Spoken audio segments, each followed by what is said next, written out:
ว่า3 วัยนั้นจะคิดหลอกแต่เต็มใจให้หลอกเพราะบอกว่าฮักตาหวานยินดีให้น้องนั้นใสเป็นทางผ่านให้น้องนงคานผ่านไปพบสายใหม่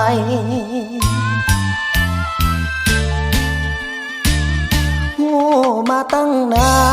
นว่าตาหวานบ่ได้หักค่าแต่ว่าการดา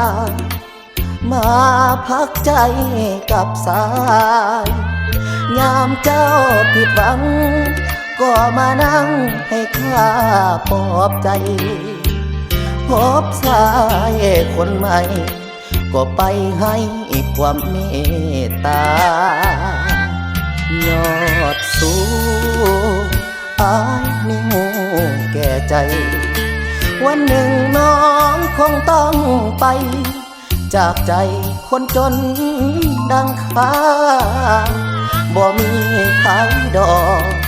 จะหาคนอนาถาเขายานบ่มีปัญญานำพาให้เขารวยได้เลิกกันโดยดีให้นาลีสุขีดูดดื่มหากวันใดเขา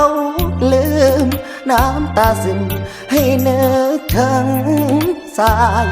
ความใจน้องนั้นหลอกลวง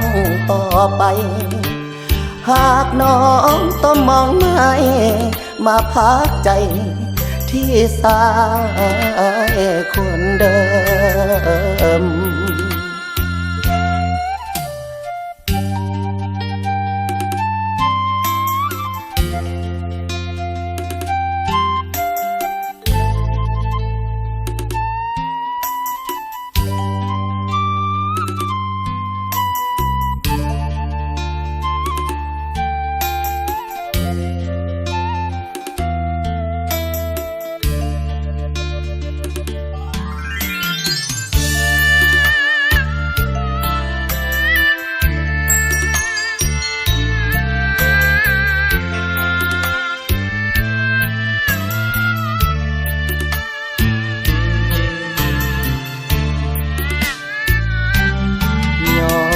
สู้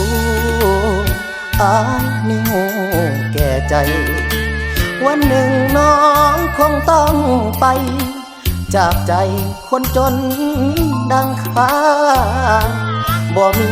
ใครดอกจะหาคนอนาถาเขายานบ่มีปัญญานำพาให้เขารวยได้เลิกกันโดยดีให้นาลีสุขีดูดดื่มหากวันใดเขาลืมน้ำตาซึมให้นึกถึงสายความใจน้องนั้นหลอกลวงต่อไปหากน้องต้องมองไม่มาพักใจที่สายคนเดิม